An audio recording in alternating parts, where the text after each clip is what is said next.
പണ്ട് മർക്കസ് കോംപ്ലക്സിൽ ഹോട്ടലിനെ പറ്റി കീലത്ത് വേദറിഞ്ഞു.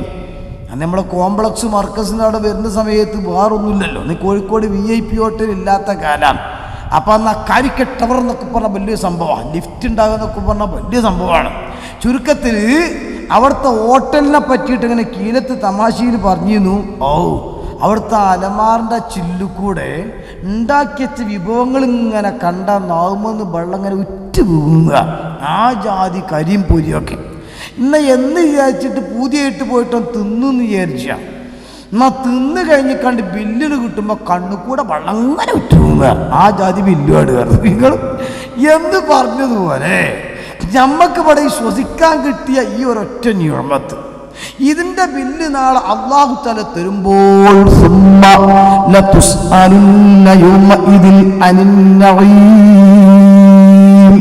എന്റെ പ്രിയപ്പെട്ട മുത്തഅല്ലിമീങ്ങളെ, വളരെ പ്രധാനപ്പെട്ട സമയത്തെക്കുറിച്ച് അല്ലാഹു തആല ചോദിക്കുമ്പോൾ ആ സമയത്തിൽ നിങ്ങൾക്കറിയില്ലേ ഇമാം നബവിയാണെന്ന് ഞാൻ ഓർത്തു പോകുന്നു.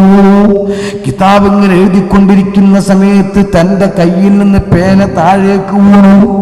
ആ താഴേക്ക് വീണ പേന അതെടുത്തു കൊണ്ടുവരാൻ വേണ്ടിയിട്ട് പോയപ്പോൾ പേന ഉരുണ്ടുരുണ്ടുപോയി. അവസാനം ആ ഉരുണ്ടുപോയ പേന എടുത്തു കൊണ്ടുവന്നു ആ സീറ്റിൽ തന്നെ ഇരുന്നു കൊണ്ടങ്ങനെ കരയുന്നു. ചോദിക്കുന്നു, എന്തിനാ നിങ്ങൾ കരയുന്നത്? ഇമാം അവരുടെ മറുപടി എന്താ? എന്റെ അശ്രദ്ധ കാരണമല്ലേ പേന വീണുപോയത്. ആ വീണുപോയ പേന അത് തിരിച്ചെടുക്കാൻ വേണ്ടി ഞാൻ ചെലവഴിച്ച സമയമില്ലേ, ഈ സമയത്തെക്കുറിച്ച് നാളെ അല്ലാഹുവിനോട് ചോദിക്കുമ്പോ ഞാനെന്ത് മറുപടി പറയുമെന്ന് ആലോചിച്ചുകൊണ്ട് കരഞ്ഞതാണ്. എങ്കിൽ നമ്മുടെ അതേ പ്രായത്തിലുള്ള നമ്മുടെ സ്കൂളിൽ കൂടെ പഠിക്കുന്ന സുഹൃത്തുക്കളില്ലേ, നമ്മുടെ ക്ലാസ്മേറ്റുകളാകുന്ന ആളുകളില്ലേ, നാട്ടിലൂടെ ആപ്പാക്കൂപ്പ നടക്കുന്ന കുട്ടികളില്ലേ, ഒന്നെടുത്തു നോക്കിക്കോ, നിങ്ങൾ അവരുടെ സമയത്തിന് വല്ല വിലയുമുണ്ടോ? അൽഹംദുലില്ലാ, നമ്മൾ സുബൈന്റെ മുമ്പോ എഴുന്നേൽക്കുകയാണ്, അവരാ സമയത്ത് കടന്നുറങ്ങുകയാണ്. നമ്മൾ തഹജ്ജുദ് നിസ്കരിക്കുകയാണ്, ഇല്ലെങ്കിലോ സുബൈന്റെ മുമ്പ് 2 റക്അത്ത് നിസ്കരിക്കുകയാണ്. 2 റക്അത്ത് സുബൈ നിസ്കരിച്ച് ചില്ലറയല്ല, ജമാഅത്തായിട്ടാണ് നിസ്കരിച്ചത്. അപ്പൊ 27 ഇരട്ടി കൂലി നമുക്ക് കൂടുതൽ കിട്ടിപ്പോയി. ആ നിസ്കാരം കഴിഞ്ഞ ശേഷം ഉടനെ സലാം വീട്ടുമ്പോഴേക്ക് എഴുന്നേറ്റ് പോരുന്നില്ല. ഇത് ദിക്ർ പൂർണ്ണമായി ചെല്ലുകയാണ്. എന്നിട്ട് നമുക്കും ഭക്ഷണം തരുന്നവർക്കും ഉമ്മാക്കും ഉപ്പാക്കും എല്ലാവർക്കും ദ്വാർക്കുകയാണ്. ഇജാബത്തിന് പുറമെ കൂലിയും കൂടുതൽ കിട്ടിപ്പോയി. പിന്നെ ഖുർആൻ എടുത്ത് വെച്ച് നമ്മൾ ഓതിപ്പോയി. പിന്നെ സബഖിയായ പാഠങ്ങൾ നോക്കിപ്പോയി. അങ്ങനെ ഒരു ദിവസം രാത്രി 12 മണി വരെ ഇൽമുമായി തന്നെ ബന്ധപ്പെട്ടു പോയി. പിന്നെ ഉറങ്ങുന്നത് എന്തിനാ? കുറച്ച് ഞാൻ ഉറങ്ങിയിട്ടില്ലെങ്കിൽ കിതാബ് ഓതുമ്പോൾ ഉറക്കു വന്നു പോകും, സബക്കിൽ ഉറങ്ങിപ്പോകും. ആ ഉറങ്ങാതിരിക്കാൻ ആഫിയത്ത് കിട്ടാനാ ഉറങ്ങുന്നത്. അപ്പൊ ഉറക്കനും കൂലി കിട്ടിപ്പോയി. ഇപ്പൊ എൻ്റെ പ്രായത്തിലുള്ള ഒരാൾ ഇങ്ങനെ ചിന്തിക്കുക, പടച്ചോനെ 42 കൊല്ലായി ഞാനിവിടെ ഇങ്ങനെ ജീവിക്കാൻ തുടങ്ങിയിട്ട്. എൻ്റെ ഒപ്പം പഠിച്ച കുറേ ആളുകൾ ഗൾഫിൽ പോയി, അതായി ഇതായി കാര്യങ്ങളൊക്കെ.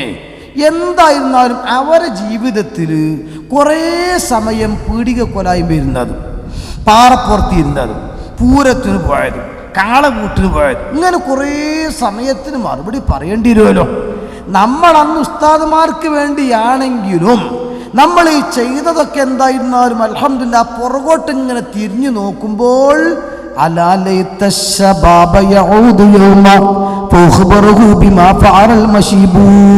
ഇങ്ങനെ പറയേണ്ട ഒരു ഗതി ഇല്ലല്ലോ. ഈ ചിന്തയാണ് സത്യത്തിൽ ആഫിയത്ത്. ഇപ്പൊ AP ഉസ്താദ് അല്ലാഹ് ദീർഘായുസ്സും ആഫിയത്തും കൊടുക്കട്ടെ. ഒരുപാട് കാലം ഉസ്താദിന്റെ പുറകിൽ അവിടുത്തെ ഗുരുത്വത്തോടെ പൊരുത്തത്തോടെ സുന്നത്തെ മാത്രം പ്രവർത്തിക്കാൻ അല്ലാഹു തൗഫീഖ് നൽകട്ടെ. വയസ്സ് 75ന്റെ മേലെയിലെ സംശയമായി അമരിയായി കൂട്ടിയാൽ ഏകദേശം 80 വലിയ മാറ്റം ഉണ്ടാവൂല. ആ ഉസ്താദ് ഇപ്പോഴും ഓടുകയാണല്ലോ. എന്താ മോട്ടിവേഷൻ? പടച്ചോനെ, പുറകൊക്കെ തിരിഞ്ഞു നോക്കുമ്പോൾ ഒന്നും നഷ്ടപ്പെട്ടിട്ടില്ല. ഇനി ഞാനിങ്ങനെ കടക്കുമ്പോൾ എനിക്കിങ്ങനെ കിട്ടാണ്ടല്ലോ റബ്ബേ. സത്യത്തിൽ ആ ഉസ്താദിൻ്റെ ഓട്ടം ഇങ്ങനെ ചിന്തിക്കുമ്പം നമുക്ക് മോട്ടിവേഷൻ കിട്ടുക. കാരണം എന്ത്, അത്ര വയസ്സായിട്ട് ഉസ്താദ് ഓടുകയാണല്ലോ. പക്ഷേ ഒരു ദിവസം ഉസ്താദ് ചെയ്യുന്ന പ്രവർത്തനങ്ങൾ നോക്കുക നിങ്ങൾ. കിതാബ് ഓതിക്കൊടുക്കുന്നതിന് പുറമെ, കിതാബ് മുത്താലയ്ക്ക് പുറമെ, ഫത്വ കൊടുക്കുന്നതിന് പുറമെ, കേസ് മസാത്താക്കുന്നതിന് പുറമെ, പാവങ്ങളെ സഹായിക്കുന്നതിൻ്റെ പുറമെ, പള്ളി കുറ്റിയടിക്കൽ വേറെ, തറക്കലിടൽ വേറെ, ഉദ്ഘാടനം വേറെ, വാർഷികം വേറെ, ഇങ്ങനെ തുടങ്ങിയിട്ട് പിരിക്കൽ വേറെ, കൊടുക്കൽ വേറെ, ചെല്ലി തീർക്കുന്ന ഔറാദുകൾ വേറെ, ഇതെല്ലാം നടത്തിയിട്ടും ഉസ്താദ് ലേശം ഉറങ്ങിയിട്ട് തഹജ്ജുദ് നിസ്കരിക്കുകയാണ്. ആ ജീവിതത്തിൽ ബർക്കത്ത് ആലോചിച്ച് നോക്കി നിങ്ങൾ. ഇവരൊക്കെ നാളെ ആഖിറത്തിൽ വരുമ്പം അവിടെയല്ലേ ഞമ്മക്കും പോകാനുള്ളത്.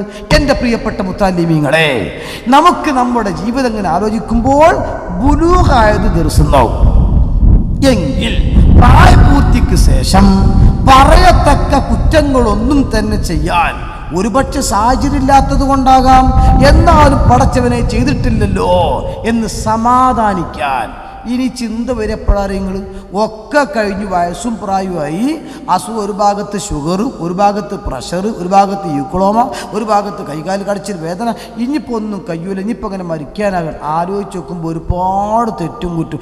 ഇനിയിപ്പോൾ നമുക്ക് നന്നാകാൻ കഴിയോ? കൂട്ടരെ വിശന്ന് മരിച്ചോനെ പിന്നെ ചോറ്റ് പൂത്തിയിട്ട് വലിയ കാര്യം ഉണ്ടാകും. ആലോചിക്കുക. നല്ലൽക്കുന്നപ്പോൾ ഇങ്ങനെ വാപ്പ ചോദിച്ചാടാ ഒരു ബിരിയാണി തിന്നാൻ പൂതിയാകുന്നുണ്ട്. എൻ്റെ പൊടി ഇപ്പം ഇനി ബിരിയാണി നയിട്ടാ ഈ അസ്തമിച്ച നേരത്ത് വാങ്ങി കൊടുത്തില്ല. അന്ന് സൈലൻ്റ് അറ്റാക്ക് ആയിട്ട് വാപ്പാട് മരിച്ചു. അപ്പം വാപ്പാൻ്റെ കഫംപുട വാങ്ങാനും മറ്റുള്ള ഏർപ്പാടൊക്കെ പല മക്കളും പോയപ്പോൾ ഒരുത്തൻ അങ്ങാടിക്ക് വണ്ടിക്കണം. എന്തേന്ന് വെച്ച് ഞാൻ മുന്നേ കുറച്ച് ബിരിയാണി അരി ഇട്ടി നോക്കട്ടെ, 2 കിൻഡിൽ അരി വാങ്ങിയിട്ട് ബിരിയാണിയോട് വെച്ച്. എന്തിനാ നിങ്ങൾ വാപ്പാനെ കുളിപ്പിച്ച് കഫൻ ചെയ്തൊക്കെ കഴിഞ്ഞ് ബിരിയാണിക്കാണ് പൂത്താൻ, ഇല്ലെങ്കിൽ ബിരിയാണിയെ നാശമായി കിട്ടുമെന്നല്ലാതെ അത് കൊടുക്കേണ്ട നേരത്ത് കൊടുക്കണം. വിശന്ന് മരിച്ചോനെ പിന്നെ ബിരിയാണി പൂത്തിയിട്ട് കാര്യമല്ല, പിന്നെ നമ്മൾ പോയി ചിന്തിച്ചിട്ട് കാര്യമില്ല. ആ ചിന്ത മുത്താലിമീങ്ങളെ അപകർഷതാബോധമല്ല, അഭിമാനബോധം. അഭിമാനബോധം ഇതൊന്നും ഞാൻ പറയാ. ആ ബോധം ഉണ്ടാകുമ്പോഴേ അന ഇന്ദല്ലന്നി അബ്ദി ബി, അൽഹംദുലില്ലാ അള്ളാഹു ഈ ഫീൽഡിലേക്ക് എന്നെ എത്തിച്ചു തന്നല്ലോ, സുമ്മ അൽഹംദുലില്ലാ. അപ്പം അള്ളാഹുവിൻ്റെ ഖദാഇൽ നമ്മൾ നല്ല സന്തോഷം പ്രകടിപ്പിക്കുമ്പോൾ അള്ളാഹുവിന് സന്തോഷമാവും. അപ്പം നമുക്ക് അള്ളാഹുവിൽ അറിയാത്ത ഭാഗത്ത് കൂടെ ഇൽമു തരും. ആ തരുന്ന ഇൽമിനോട് കൂറ് പുലർത്തി പ്രവർത്തിക്കുമ്പോഴോ വീണ്ടും അള്ളാഹുവിൽ ഇൽമു തരും. തന്നത് തിന്നിരുന്നാൽ പിന്നെയും തമ്പുരാൻ തന്നിരിക്കും. മൻ തഅല്ലമ ഇൽമൻ വഅമില ബിഹി അല്ലമ അല്ലാഹു മാ ലം യഅലം. അതപ്പോൾ നമ്മൾ നേതാക്കൾക്കൊക്കെ കാണുന്നത് അല്ല, ഒക്കെ പഠിച്ച ഇൽമല്ലല്ലോ. ഈ ഇമാമിങ്ങൾ കിതാബിലുണ്ടാക്കിയ ഇൽമ ഒക്കെ പഠിച്ചുണ്ടാക്കിയ ഇൽമ.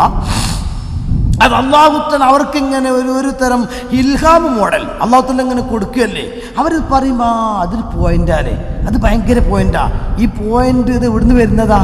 അത് ഇവർ പഠിച്ച ഇൽമിനോട് കൂറ് പുലർത്തിയിട്ട് പ്രാവർത്തികമാക്കുമ്പോൾ അള്ള കൊടുക്കുന്നതാണ്. ഇപ്പോൾ എ പി ഉസ്താദിൻ്റെ ഭാഷാ കഴിവൊക്കെ നോക്കുമ്പോൾ ഉസ്താദിന് എവിടെ ഇതൊക്കെ പഠിക്കാൻ സമയം?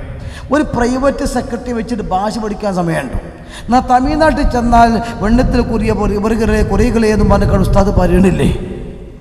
കാശ്മീർക്കാൻ ചെന്നിട്ടുണ്ടെങ്കിൽ പടച്ചോനെ എവിടെ ദോസ്തോ ബായോ എന്ന് പറഞ്ഞിട്ട് ഉസ്താദ് അവിടെ ചെന്ന് പറയണില്ലേ? കർണാടക ചെന്നുണ്ടെങ്കിൽ എല്ലി ഓകുന്നൊക്കെ പാടൊപ്പിച്ച് ചോദിക്കണില്ലേ? ദുഃഖിക്കങ്ങൾ എവിടെ ചെന്നാലും കെല്ലിമിന്നാസഭ കതിരി കൂടിയും. അതെന്തേ?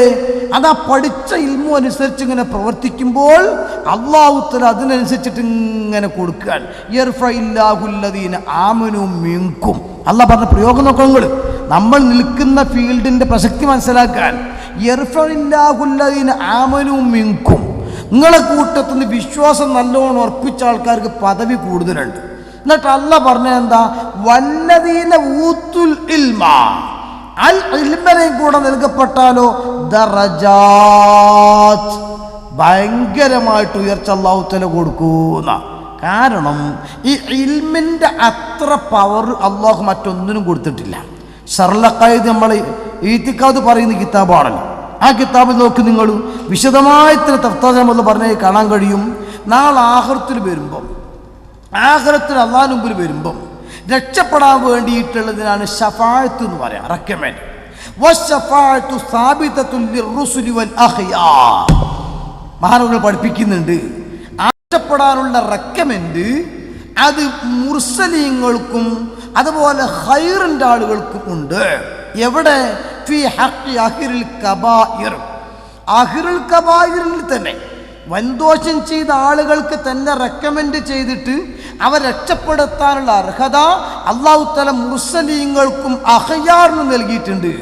ഇതെടുത്തു വെച്ചിട്ട് പിന്നെ ശറയിൽ പറയുന്നുണ്ടല്ലോ, അഹ്ലുൽ കബായിറിനെ തന്നെ ഉണ്ടെങ്കിൽ പിന്നെ സ്വൈറത്തിൻ തഹ്ലിക്കാർക്ക് ബില്ലൗല എന്തായിരുന്നാലും കിട്ടും. ഇത് വിശദീകരിച്ചുകൊണ്ട് പറയുന്നുണ്ട്, വൽ അഖ്യാറു, ഈ ഖൈറിന്റെ ആളുകൾ എന്ന് പറഞ്ഞാൽ ആരാണ്? അവർ വിശദീകരിച്ചുകൊണ്ട് പറയുന്നു, വൽ അംബിയാഉ വശുഹദാഉ വൽ അസ്ഹാബു വൽ ഉലമാ. എൻ്റെ രക്ഷിതാക്കളെ, മുതഅല്ലിമീങ്ങൾക്ക് ഭക്ഷണം കൊടുക്കുന്ന എൻ്റെ പ്രിയപ്പെട്ട രക്ഷിതാക്കളെ, സ്വന്തം മക്കളോതാൻ പറഞ്ഞേക്കുന്ന എൻ്റെ പ്രിയപ്പെട്ട രക്ഷിതാക്കളെ, മഹാന്മാർ പറയുന്നു, നാളെ റബ്ബിന്റെ മുമ്പിലേക്ക് ചെല്ലുമ്പോൾ അവിടെ ശഫാഅത്തിന് അർഹതയുള്ള കൂട്ടത്തിൽ അമ്പിയാക്കന്മാർ എണ്ണിക്കഴിഞ്ഞാൽ പിന്നടുത്തായി എണ്ണുന്നത് മഹാന്മാരായ പണ്ഡിതന്മാരെയാണ്. ശേഷമാ ശുഹദാക്കളെ പോലും എണ്ണുന്നത് ആ പാലം കടക്കാൻ കഴിയാതെ വിഷമിച്ചു കൊണ്ട് നിൽക്കുമ്പോൾ റസൂൽ പഠിപ്പിച്ച ഹദീസിൽ തന്നെ കാണാം, ആബിദ് ഉറക്കൊഴിച്ചുകൊണ്ട് ഇബാദത്ത് നല്ലോണം എടുത്ത സൂഫിയായ മനുഷ്യൻ, ആ മനുഷ്യനെങ്ങനെ വരുമ്പോൾ അല്ലാഹുവിനെ പറയും, അത്ര വേഗം പാലം കടന്നോ, പാലത്തിന്റെ അക്കരെയാണ് സ്വർഗം, നീ അങ്ങോട്ട് പോയിക്കോ. എല്ലാവരും കടന്നിറങ്ങുന്ന സമയത്ത് നീ സ്വന്തം തഹജ്ജുദ് നിസ്കരിച്ചതാണ്, ഇബാദത്തെടുത്തതാണ്. എല്ലാവരും തിങ്കളാഴ്ചയും വ്യാഴാഴ്ചയും ഒക്കെ വയറ് നിറയെ ഭക്ഷണം കഴിക്കുമ്പോ നീ പട്ടിണി കടന്ന് നോമ്പ് നോറ്റതാണ്, വേഗം സ്വർഗത്തിൽ കടന്ന് റെസ്റ്റ് എടുത്തോ. അയാളെ വിടുന്നു. അതേ സമയം ഒരു ആലിമായ മനുഷ്യൻ വരുമ്പോൾ അയാളോട് പറയും,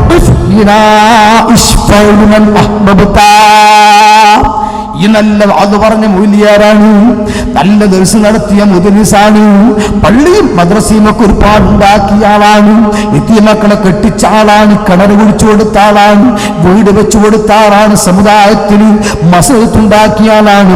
ആളുകൾ തെറ്റിപ്പോക്കുമ്പോൾ അവരെ വാദ് പറഞ്ഞ് ഹിദായത്തിലേക്ക് കൊണ്ടുവന്ന ആളാണ്, കള്ളുകുടിയന്മാരെ നന്നാക്കിയ ആളാണ്, ദിക്റുകൾക്ക് നേതൃത്വം കൊടുത്ത ആളാണ്. അതുകൊണ്ട് ഈ ചില്ലറക്കാരനല്ല. എന്റെ അമ്പിയാക്കന്മാരും അവരെടുത്ത ഡ്യൂട്ടി ചെയ്ത ആളാണ് നീ. അൽ ഉലമാ വറസത്തുൽ അംബിയാ, അമ്പിയാക്കന്മാർ അനന്തരാവകാശം വന്ന ആളാണ് നീ. അതുകൊണ്ട് നീ വലിയ പദവിയിലാണ്, വലിയ മർത്തബയിലാണ്.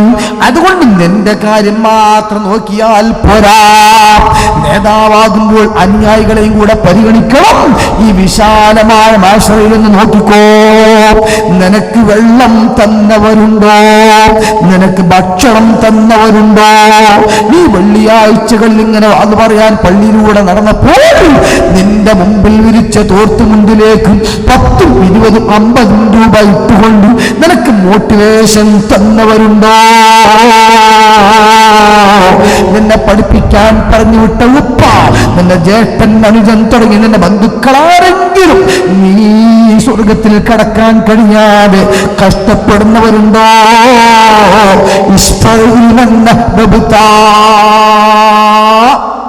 അവർക്ക് മുഴുവനും റെക്കമെൻഡ് ചെയ്തുകൊണ്ട് അവരെയും കൂടെ സ്വർഗത്തിലാക്കാനുള്ള ഒരു ക്രെഡിറ്റ് അല്ലെങ്കിൽ അതിനുള്ള ഒരു കഴിവ്, ഒരു സ്ഥാനം നിനക്കുണ്ട് കേട്ടോ. ഇത്രയും വലിയ പദവിയല്ലേ ആലിമീങ്ങൾക്ക്. അതുകൊണ്ട് ആ ഒരു വേഷവിധാനം ധരിക്കുന്ന, യൂണിഫോം ധരിക്കുന്ന ഒരു കൂട്ടത്തിൽ ഇവിടെയല്ല. മന്ത്രിമാർക്ക് പവറില്ല. ഇപ്പം ഇവിടെ വരുമ്പോൾ ഏതോ ഒരു MLAയും MP വരുമ്പോൾ ഓ മന്ത്രിയാണ്, പോലീസ് അവിടെയും പിടിയും. 5 കൊല്ലം കഴിഞ്ഞാൽ പിന്നെ ഈ എക്സ്പയറായ മന്ത്രിയും അതേപോലെ ഭരിച്ചിട്ട് സിഗരറ്റ് കുറ്റി പിന്നെ കുറച്ചേരെങ്കിലുമൊക്കെ പോകണ്ടാവും. ഈ പോയ മന്ത്രിക്ക് ഒരു പവറും ഇല്ല. പോലീസ് സ്റ്റേഷനിലേക്ക് വിളിച്ചാൽ പറയും അത് പോയ മന്ത്രി, അതിനകത്ത് ഇനി വിളിയില്ല. നോക്കിക്കോ നിങ്ങൾ. എന്നാൽ നമ്മളെ പവർ അങ്ങനെയല്ല, മരിച്ച് കഴിയുന്നതോടുകൂടെ പവർ കൂടുകയാണ്. ഇനി നമ്മളെ ചെറുവരക്കാരനായ അജിയാർ, നമ്മളെ പഠിപ്പിച്ച വാപ്പ, മുഴുവൻ ആളുകളെയും റെക്കമെൻഡ് ചെയ്യാനുള്ള അവകാശം മുഹ്റവിയായ അലിമീങ്ങൾക്കാണ്. അതുകൊണ്ടാണ് റസൂൽ പഠിപ്പിച്ചത് അന്നാസു കുല്ലുഹും ഹൽക്കാ, മനുഷ്യന്മാരൊക്കെ നശിച്ചവരാണ്, എല്ലാം നാശത്തിലാണ്. ഇല്ലൽ ആലിമൂൻ, ആലിമീങ്ങൾ ഒഴികെ. മറ്റൊരു ഹദീസ് പറഞ്ഞു അദ്ദുന്യാ മൽഊനുൻ മൽഊനും മാ ഫീഹാ ഇല്ലാ. അല്ലാഹു ഹബീബ് പഠിപ്പിച്ച ശൈലി നോക്ക് നിങ്ങൾ. അദ്ദുന്യാ മൽഊനുൻ, ദുനിയാവ് മുഴുവനും ശപിക്കപ്പെട്ടതാണ്. വമൽഊനും മാ ഫീഹാ, ആ ദുനിയാവിലുള്ള സകലമാന വസ്തുക്കളും എല്ലാം ശപിക്കപ്പെട്ട സാധനം തന്നെയാണ്. അതേ സമയത്ത് ഒന്ന് മാത്രമാണുള്ളത്, അതേതാണ്? അല്ലാഹുവിന്റെ അതിന് സഹായകമായ ഒന്നും ഔ ആലിമൻ ഔ മുതഅല്ലിം, ഇൽമു പഠിക്കുന്ന ആലിമും മുതഅല്ലിമും.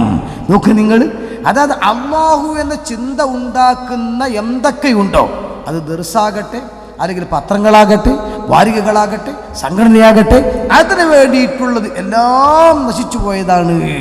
അപ്പം ആ ശപിക്കപ്പെട്ട നശിച്ചുപോയ വസ്തുക്കളിൽ പെടുന്നതിന് പകരം അല്ലാഹ് എന്ന ചിന്തയിലേക്ക് നമ്മെ നയിക്കുന്ന അൽ ഇൽമ്, ആ ഇൽമുമായിട്ട് ബന്ധപ്പെടാൻ അല്ലാഹു തആല നമുക്ക് വല്ലാത്ത ഒരു സന്ദർഭം തരുമ്പം അൽഹംദുലില്ലാഹ്. അപ്പോൾ എന്താ പൊതു കഥ? അവൻ നോക്കുമ്പോൾ അവന് കണ്ണും കാണില്ല. കണ്ണ് കാണാത്ത സിഗരറ്റ് വലിച്ചിങ്ങനെ ഊതാ. അപ്പം കണ്ണ് കാണുവാനാണെങ്കിൽ പിന്നെ സമാധാനം. അത് വലിച്ചിട്ട് ആ പുക ഇങ്ങനെ പോകുമ്പം ഒരു റായത്തുണ്ടാവും നിൽക്കുക. ഇവനാവൂല്ല. പിന്നെ എന്തേപ്പോഴുള്ള ചൊയം വെച്ചുണ്ട്, ഒരു പഞ്ചാരെല്ലാം കുടിക്കാൻ ടേസ്റ്റും കൂടി വീഡിയോ വെച്ചാലുള്ള. പിന്നെ എന്തേ അത് ഭരിച്ചിങ്ങനെ വിടുമ്പോൾ റായത്ത് ഇങ്ങനെ തോന്നുകയാണ്. അങ്ങനെ മാനസികമായ റായത്ത് നോക്കിക്കോങ്ങൾ. ഇങ്ങനെ ഓരോന്നെടുത്ത് നോക്കിയിട്ടുണ്ടെങ്കിലും മാനസികമായ സമാധാനം ഇതിന് വലിയ വില കൊടുക്കണം. അതുകൊണ്ടാണ് പരിശുദ്ധമായ ഇസ്ലാം, പരിശുദ്ധമായ ഖുർആനിലൂടെ നമ്മൾ വിളിക്കുന്നൊരു കേന്ദ്രം. ആ കേന്ദ്രം സ്വർഗ്ഗമാണല്ലോ. ആ സ്വർഗത്തിന് ഒരുപാട് പേരുണ്ടല്ലോ. പക്ഷെ അല്ലാഹു തആല ഖുർആനിൽ പറഞ്ഞ ശൈലി ഏതാ നോക്കിയോ നിങ്ങൾ? വല്ലാഹു യദ്ഉ ഇലാ ദാരിസ്സലാം. അല്ലാഹു തആല നിങ്ങളെ ദാറുസ്സലാമിലേക്ക് വിളിക്കുന്നു. അതിൻ്റെ അർത്ഥം താജ്മീയം പോകണമെന്നല്ലല്ലോ. പിന്നെന്താ പറഞ്ഞതിൻ്റെ മാന? ഒറിജിനൽ ദാറുസ്സലാം, സമാധാനത്തിൻ്റെ വീട്. ആ വീട്ടിലേക്ക് നിങ്ങളെ അല്ലാഹു തആല ക്ഷണിക്കുന്നു. ആ സമാധാനത്തിൻ്റെ വീട്ടിലേക്ക് പോകുന്ന ആളുകൾ, ഈ ആളുകൾക്ക് പേരിട്ട എന്താ? മുസ്ലിം, സമാധാനമുള്ള ആള്. അപ്പോൾ മുസ്ലിം ആണെങ്കിൽ അവന് ശരിക്കും സമാധാനം ഉണ്ടാകണം. എപ്പോൾ നോക്കിയാലും ബേജാറും ബത്തപ്പാടും അവിടെ അങ്ങനത്തെ മുസ്ലിം ആവൂല. ഒറിജിനൽ മുസ്ലിമാണ് അലല്ലാഹ്. അങ്ങനെ അജബല്ലി അംറിൽ മുഅ്മിൻ ഇദാ അസാബത്തുഹു സറാഉ ശക്കറ വഇദാ അസാബത്തുഹു ദറാഉ സ്വബറ.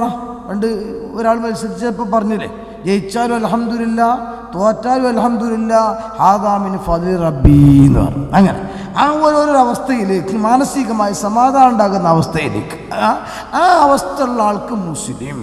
അങ്ങനെ ദാറുസ്സലാമിലേക്ക് പോകുന്ന മുസ്ലിം, ആ രണ്ട് മുസ്ലിം തമ്മിൽ കണ്ടുമുട്ടിയാൽ അവൻ പറയേണ്ടത് അസ്സലാമു അലൈക്കും. നമ്മൾ അങ്ങോട്ടുള്ള, ഞാനും അങ്ങോട്ട് തന്നെ, അതാണ് അസ്സലാമു അലൈക്കും വലൈക്കും അസ്സലാം ആണ്. അപ്പം ആ രീതിയിലുള്ള ഒരു സമാധാനം, ഇങ്ങനെ മൊത്തം ഒരു സമാധാനം. ഇതുകൊണ്ട് തന്നെ ഈ ഭൗതിക ലോകത്ത് നിന്ന് വിട പറഞ്ഞ് ഒരാൾ മറ്റു ലോകത്തേക്ക് പോവുകയാണ്.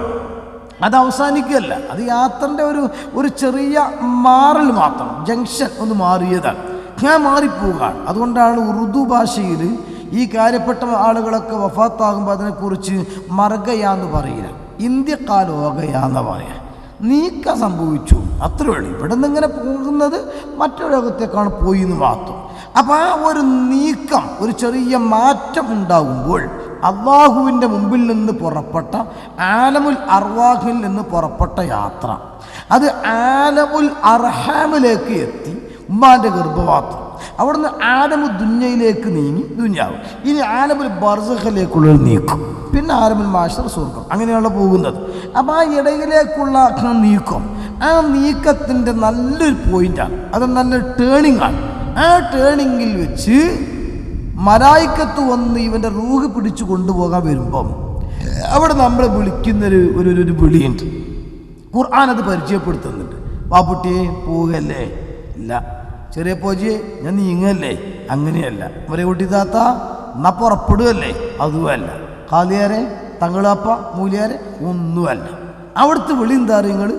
യാ അയ്യത്തുഹൻ നഫ്സുൽ മുത്മഇന്ന ഇർജിഇ ഇലാ റബ്ബികി റാദിയതൻ മർദിയാ. ആ ശൈലി നോക്ക് നിങ്ങൾ. അല്ലാഹു തആല മറ്റെന്തൊക്കെ വിളിക്കാണ്ട്, ആ വിളിയൊന്നും വിളിക്കാതെ, ആ പേരൊന്നും കൊടുക്കാതെ നമ്മൾ വിളിക്കുന്ന ആ സംബോധനയുടെ ശൈലി യാ അയ്യത്തുഹൻ നഫ്സുൽ മുത്മഇന്ന. സമാധാനമുള്ള ഹൃദയത്തിൻ്റെ ഉടമയായ മനുഷ്യ. അതിൽ പലതും കിടക്കുന്നുണ്ട്. ഒരാൾ കൽബിൽ അസൂയുണ്ട് എന്ന് വെക്കുക. ഇപ്പം എൻ്റെ പോതി പഠിച്ചവരാണ് ഒരു മൂല്യൻ. ഞാനിപ്പോഴും ഇങ്ങനെ 4 കുട്ടിയൊക്കെ ദർശനത്തിട്ട് ഒതുങ്ങിയിട്ട് ഇങ്ങനെ കൂടുകയാണ്. ആ ബേഗ് കൊടുത്ത കട KSRTC കയറും. അത് കഴിഞ്ഞാൽ പിന്നെ ഇങ്ങനെ കാറ്റ് എൻ്റെ ഒപ്പമുള്ള മൂല്യരാണ്. അയാൾ പല ഭാഷയും സംസാരിക്കും. അയാൾ കാറിൽ ചൂന്നിച്ചിട്ട് പോകണം എന്ന് പത്രത്തിൽ അയാളിങ്ങനെ. അപ്പോൾ എനിക്കിങ്ങനെ എന്താപ്പം ഞങ്ങളൊപ്പം പഠിച്ചു തന്നെ മൈബദിക്ക് 3 മാർക്ക് എനിക്കല്ലേ തോരേണ്ടത് മുപ്പരിങ്ങനെ അങ്ങനെ ഉണ്ടായിക്കാൻ എനിക്ക് സമാധാനം കിട്ടൂല. നേരെ അത് മുപ്പരൊക്കെ റൂട്ട് അള്ളാഹു തആല അങ്ങനെ കൊടുത്തു. അതിന് അനുഗ്രഹം കുറേ കിട്ടിയ അള്ളാഹ് ചോദിക്കും എനിക്ക് ഇത്രയുള്ളൂ ഉള്ളതേ ചോദിക്കുള്ളൂ എന്നുള്ള അങ്ങനെ ഒരു സമാധാനം. നിങ്ങൾ ഉദാഹരണം പറയാം. അല്ലെങ്കിൽ എനിക്ക് രേഷം എന്തെങ്കിലുമൊക്കെ കിട്ടിയപ്പോഴേക്ക് അതെന്താ എനിക്ക് ഞാൻ തിരക്കില്ലല്ലോ എന്നൊരു തോന്നൽ എനിക്ക് ഇങ്ങനെ. അപ്പം എനിക്ക് ഞാൻ തിരക്കില്ലാന്ന് തോന്നുമ്പോൾ അതിനനുസരിച്ച് പരിഗണന കിട്ടാതെ വെക്കുമ്പോൾ അതെനിക്കൊരു തകരാറ്. നേരെ മറിച്ച് പരിഗണന കിട്ടില്ല. അതെന്തേ ഞാനീ മാത്രം ഉള്ളു വെക്കും. അങ്ങനെ സമാധാനിക്കപ്പോൾ എനിക്കുണ്ട്. ചില സ്ഥലത്ത് ചെല്ലുമ്പം ചിലർക്ക് ഇങ്ങനെ ചെല്ലണ സമയത്ത് ഇങ്ങനെ അധികം വലിപ്പമൊന്നും ഇല്ലാത്തതുകൊണ്ട് ചിലപ്പം വലിയ ആൾക്കാരുടെ ഇടയിൽ എന്നെ മൈൻഡ് ചെയ്യൂല. അപ്പോൾ ഫോട്ടോ എടുത്താൽ കൊടുങ്ങൂല. അങ്ങനെ അപ്പം 10 പരിപാടിക്കൊക്കെ വരുമ്പോൾ അതേ സമയത്ത് എനിക്ക് സമാധാനം എവിടെയാണ് നിങ്ങൾ എവിടെയെങ്കിലും വെയിലത്ത് നിൽക്കുകയാണ് വിചാരിച്ചോളൂ. നിങ്ങളുടെ സമ്മേളനത്തിൽ ധർണക്കൊക്കെ പോയിട്ട് നല്ല സുഖം വലിയ മനുഷ്യന്മാർ ബേക്ക് കൂത്തണ വെയിലുള്ളൂ ആളുകൾ അല്ല അത് സമാധാനിക്കാനുള്ള മാർഗ്ഗമാണ് ഇപ്പം ഞാൻ പറയണത്. അപ്പം എന്ന മാതിരി സംഗതി സമാധാനത്തിൻ്റെ ഒരു മാർഗം അത് ചിന്തിക്കുന്നതിന് പകരം കണ്ടോ അവിടെ അങ്ങനെ അയാൾക്ക് ഇങ്ങനെ ഇയാൾക്ക് ഇങ്ങനെ ഉയർച്ച എന്നിങ്ങനെ ചിന്തിക്കുന്ന ജാതി കിബറ് ഹസദ് റിയാ തുടങ്ങിയിട്ടുള്ള കാര്യങ്ങൾ ഈ കാര്യങ്ങളൊക്കെ അതില്ലാതിരിക്കണം. ഞാൻ ഓർക്കുന്നുണ്ട് ബഹുമാനപ്പെട്ട നെല്ലിക്കുത്ത് ഉസ്താദ് അല്ലാഹു തആല ദർജ ഏറ്റി കൊടുക്കുമാറാവട്ടെ. അവിടുത്തെ ഉറൂസ് നടന്നുകൊണ്ടിരിക്കുകയാണ്. ഇന്ന് അതിൻ്റെ സമാപനം. ഉസ്താദ് ഒരിക്കൽ ഇങ്ങനെ പറഞ്ഞ കൂട്ടത്തിൽ പറഞ്ഞു AP ഉസ്താദിൻ്റെ കൂടെ ഞാനൊരിക്കൽ കൊടകുക്ക് പോയി. കുറേ മുമ്പാ സംഭവം. അപ്പം 2 ആൾ കാത്തിക്കാൻ ആളുകൾ. അപ്പോൾ അന്ന് ഷാള് ഉസ്താദ് ഇട്ടത്. AP ഉസ്താദ് ഷാളും ഇല്ലല്ലോ. അപ്പോൾ ചെന്ന് നോക്കുമ്പോൾ ദഫം കുട്ടി ആളുകളൊക്കെ നെല്ലിക്കുത്ത് ഉസ്താദിൻ്റെ കൈ ഇങ്ങനെ മുത്തുകയാണ്. അപ്പോൾ AP ഉസ്താദ് ബേക്കിൽ തെറിച്ചുകൊണ്ട് ഇങ്ങനെ നടക്കുന്നുണ്ട്. ഉസ്താദിനത് പറയണ്ടേ? അങ്ങനെ പറയണില്ല. ഉസ്താദ് ഇങ്ങനെ ആസ്വദിക്കുകയാണ്. AP ഉസ്താദിനതൊക്കെ രസമാണ്. ചുരുക്കി പറയട്ടെ. പിന്നെ സ്റ്റേജിന്മേൽ കയറിയപ്പോൾ ആൾക്കാർക്ക് മുത്തിയ മാറിപ്പോയിക്കണല്ലോ. AP ഉസ്താദ് മറ്റേതാണ് തിരിയും. അപ്പോൾ ഷാളിട്ട ആൾ നോക്കി ആൾക്കാർ മുത്തിയതാണ്. നെല്ലിക്കുത്ത് ഉസ്താദ് പറയും പിന്നെ AP ഉസ്താദ് പോകുമ്പോൾ ഞാൻ ഷാളിടില്ല. അന്ന് ആദ്യത്തെ സമാനത്തെ കാര്യം ഞാൻ പറഞ്ഞു. അപ്പം അതൊരു ഒരു സമാധാനത്തിൻ്റെ മാർഗം. അത് അല്ലാഹു തആല കണക്കാക്കിയത് വരും എന്നുള്ള ചിന്ത. ഇത് ചിന്തിച്ചു കഴിഞ്ഞാൽ പിന്നെ അവന് കിബറുമില്ല, അതേപോലെ തന്നെ ഹസദും ഇല്ല, അതേപോലെ തന്നെ മറ്റൊന്നുമില്ല. എൻ്റെ അല്ലാഹ് കണക്കാക്കിയതാണ്. പക്ഷെ അത് ഉൾക്കൊള്ളുന്നൊരു കൽബുണ്ടാകണം. അത് ഉൾക്കൊള്ളാൻ പറ്റുന്ന ഹൃദയം ഉണ്ടാകണം. ഉദാഹരണത്തിന് പറയാം, മക്കളെ മൂല്യന്മാരാക്കിയാൽ പഠിച്ചോനെ എന്താ പാകം കിട്ടിയപ്പോൾ ഒരു 6000-7000 റുപ്യ ശമ്പളം. ഇവിടെ അതേ സമയത്ത് തന്നെ ഓട്ടോറിക്ഷ കൂടെ അങ്ങോട്ടും ഇങ്ങോട്ടും ഇസ്ത്രീപ്പെട്ടി കുപ്പത്ത് പോണ മാതിരി അങ്ങാടി കൂടെ അങ്ങോട്ടും ഇങ്ങോട്ടും പോയാൽ മതി ഓട്ടോറിക്ഷ സാധനം. എന്നാൽ തന്നെ കിട്ടും ദിവസം ഒരു 1500 റുപ്യ. അപ്പോൾ എത്ര 10 ദിവസത്തിന് കൂട്ടിയാൽ തന്നെ 5000, ഒരു മാസത്തിന് എത്ര 15000. അങ്ങനെ കണക്ക് കൂട്ടിയിട്ട് മക്കളെന്നപ്പോൾ ഞോതാൻ പറഞ്ഞേക്കണ്ട എന്ന് രക്ഷിതാവ് കണക്ക് കൂട്ടുക. അല്ലെങ്കിൽ +2 കഴിഞ്ഞ ഉടനെ കുട്ടി കണക്കൂട്ടെ എനിക്കിപ്പോൾ ഞാൻ അതൊക്കെ 10 കൊല്ലം പഠിച്ചൊക്കെ ഉണ്ടാക്കി എല്ലാം കഴിഞ്ഞ് സഖാഫി അസനും ഒക്കെ ആയിട്ട് വന്നാൽ എനിക്കിപ്പോൾ കിട്ടാനുള്ളത് ഇത്ര. നിങ്ങൾ അത് കണക്കാക്കുന്നതിന് പകരം അല്ലാഹു തആല കണക്കാക്കിയതുപോലെ ജീവിതം കഴിഞ്ഞു. ഞാൻ 50 ലക്ഷം ഒരു മാസം വരുമാനമുള്ള ഒരു മുതലാളി, അയാൾ തിന്നുന്ന ഭക്ഷണം എന്താ നിങ്ങൾ ഏറി വന്നാലും 4 ചപ്പാത്തി. എന്തേ ഷുഗർ പാസ്സായപ്പോൾ ഡോക്ടർ പറഞ്ഞു നിങ്ങൾ അങ്ങനെ തിന്നാൻ പാടുള്ളൂ. ഇനി അല്ല റപ്പായി ത്വരീഖത്ത് മെമ്പറാ വിചാരിച്ചോളി നിങ്ങൾ. എന്നാലും ഇപ്പോൾ തിന്നത്രേ ഒരു 10 പൊറാട്ട കൂട്ടിക്കൊള്ളി. അതിലേറെ തിന്നൂല ഒരു വക്കത്തിന് അങ്ങനെ തിന്നു. എത്ര 50 ലക്ഷം വരുമാനമുണ്ട്. എന്നാൽ ഞാൻ ചോദിക്കട്ടെ, ഓനൊരു 5000 റുപ്യ വരുമാനമുള്ളവനാണ്. ഓനിപ്പോൾ ആ പൊറാട്ടൻ്റെ തിന്നുന്നത്. രണ്ടാൾക്കും വലിയ മാറ്റമുണ്ട്. ഇനി ഒരുത്തൻ തിന്നത് എന്താണ്? നല്ലൊരു കാട ബിരിയാണി തിന്നു കൂട്ടിക്കോളി രാത്രി കടന്നപ്പോൾ. മറ്റോ കുറച്ച് പൂള കൂട്ടാൻ തിന്നു. നേരം വെളുക്കുമ്പോൾ രണ്ടും കണക്ക് തന്നെയല്ലേ. അല്ല ഉദാഹരണം ഞാൻ പറയാൻ ഇങ്ങനെ ഓരോന്ന് എടുത്തു നോക്കിയിട്ടുണ്ടെങ്കിലും വലിയ വരുമാനം ഉണ്ടായാലും ഒരാൾക്ക് എത്ര ഇപ്പോൾ ഉറങ്ങാൻ കഴിയുക? ഒരാത്രിപ്പാട് ഉറങ്ങി ഒരു 10 മണിക്ക് കടന്നുറങ്ങിയാൽ രാവിലെ 6 മണിക്ക് നീക്കണ്ടേ? ഓവറായിട്ട് ഉറങ്ങിയാവും ഭ്രാന്തനാവൂലേ? ഈ ലക്ഷങ്ങൾ വരുമാനമുള്ള ആളാണ് ചോദിച്ചാൽ കൂടുതൽ ഉറങ്ങട്ടെ ചോദിച്ചോ അങ്ങനെ ഉണ്ടോ പരിപാടിക്ക്? ഉണ്ടാകൂല. എല്ലാവർക്കും കണക്ക് തന്നെയാണ്. ഇനി കോടികൾ മുടക്കിയിട്ട് ഓടി വണ്ടി ഇറക്കിയാലും അതേ സമയത്ത് 50,000 മുടക്കിക്കാണ്ട് ഒരു 1800 വാങ്ങി അകളെ നമ്മളെ ഒമ്മച്ച പൈറോട്ട് കൂടെ തന്നെയല്ലേ. ഇത് ദുനിയാവിന് അങ്ങനെയാണ്. കുറേ കിട്ടിയാലും ഇനി കുറച്ച് കിട്ടിയാലും എല്ലാറ്റിനും ഒരു കണക്കാണ്.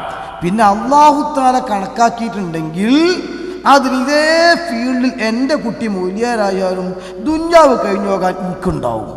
അല്ലെങ്കിൽ ഞാൻ ജീവിതം കറക്റ്ററായാലും മൂല്യരായാലും എനിക്ക് കണക്കാക്കിയത് അല്ലാഹു തആല തരും എന്ന തീരുമാനം, അതായത് അല്ലാഹുവിൻ്റെ ഖദാ ഖദറുള്ള ഒരു ഉറച്ച വിശ്വാസം ഉള്ളതോടുകൂടെ ഇവൻ്റെ ദീനിൻ്റെ ഖിദ്മത്ത് എടുക്കാൻ കഴിഞ്ഞാൽ അൽഹംദുലില്ലാഹ് എന്ന് ചിന്തിച്ചുകൊണ്ട് ഒരാൾ ബന്ധപ്പെട്ടാൽ, നിങ്ങൾ നോക്ക്, ബീവി ഖൻസാ റളിയല്ലാഹു തആല അൻഹാ ചരിത്രത്തിൽ കാണാനോ നമുക്ക് യുദ്ധത്തിന് വേണ്ടി മക്കളെ പറഞ്ഞു വിടുകയാണ്. എൻ്റെ ഓർമ്മ ശരിയാണ്, 3 മക്കൾ അല്ലെങ്കിൽ 2 മക്കൾ. ഈ മക്കൾ യുദ്ധത്തിന് വേണ്ടി പറഞ്ഞു വിടുകയാണ്. അങ്ങനെ പറഞ്ഞു വിട്ടു. വൈകുന്നേരം വരെ യുദ്ധം ചെയ്തു. വൈകുന്നേരം ഒരു പോറലും ഏൽക്കാതെ മക്കൾ തിരിച്ചു വരികയാണ്.